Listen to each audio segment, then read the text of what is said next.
Good morning, Josh. Good morning to you, Jason. There is a lot of cleanup work that's going to have to be done here in the city of Walker, and a lot of damage to show you all here this morning.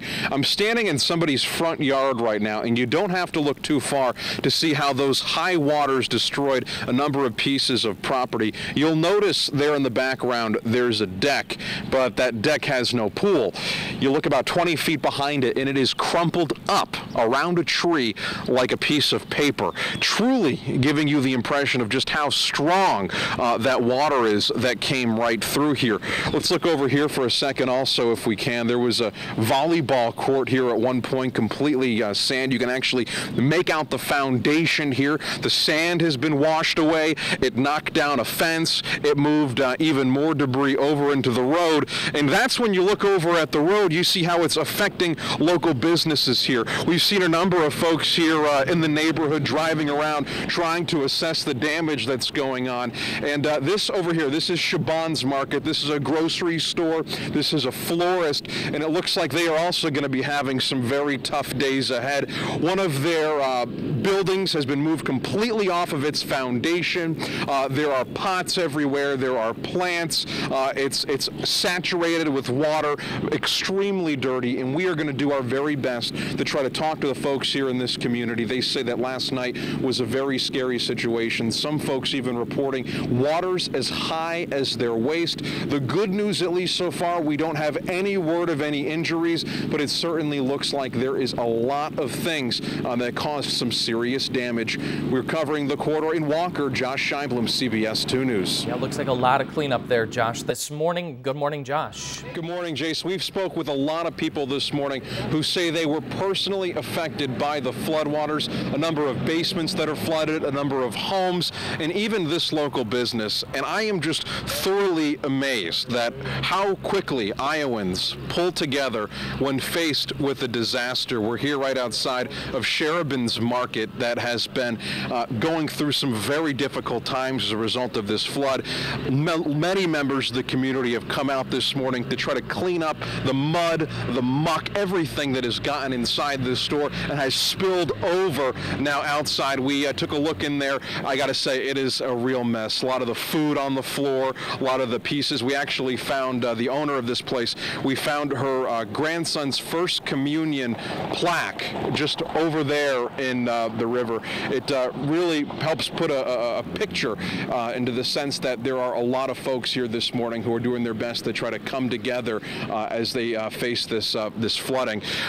Really quick over here, across the street over right here on Grant Street, just an idea of just the sheer magnitude of how powerful those floodwaters are. You can see it knocked over a fence. It took the sand completely out of a volleyball court there. We were even able to find a pool that had been lifted up off its foundation and completely wrapped around a tree. Now we are going to continue to monitor the situation here in Walker as the cleanup efforts take place and as folks do their very best to move on from this situation.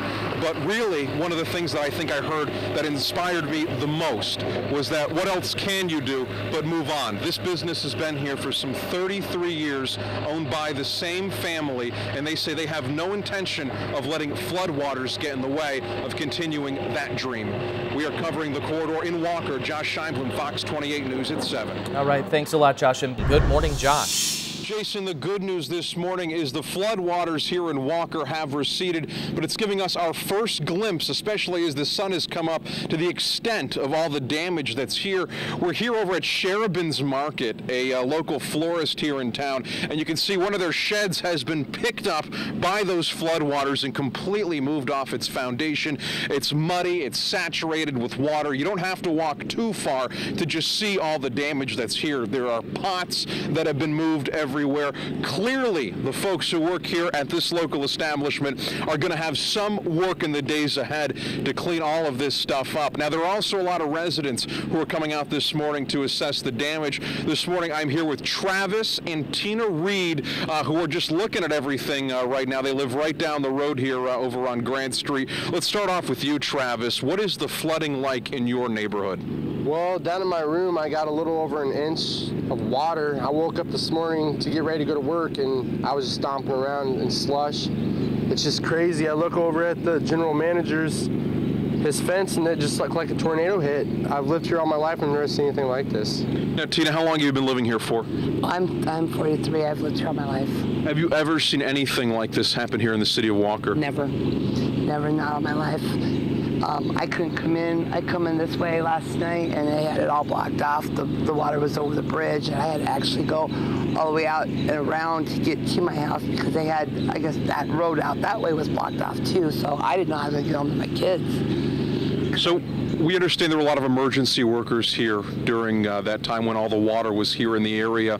Did you have any idea the damage would be to this extent this morning? No. I did notice last night there was a cow in the ball diamond down there, and that calf is not there today, but there was last night. He just got stuck out there. But no, I didn't know it was this bad. I heard the fence, but then I saw it, and it's way different. Now, Travis, as someone who has seen, Sheridan's Market here before, when it was certainly in its prime in terms of beauty, it really, you can tell, was once a very beautiful place.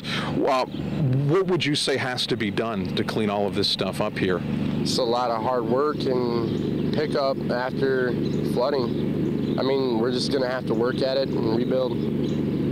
Well, listen, thank you both for joining us here this morning. We wish you all, I think all of Eastern Iowa wishes you guys the best of luck as you work on the cleaning process. Now, my friends, we are going to continue to monitor the situation over in Walker as we try to get a fuller picture of all the damage that was caused by last night's flood. So make sure you stay with us here on CBS 2 for that very latest info. We are covering the corridor in Walker. Josh Scheinblum, CBS 2 News.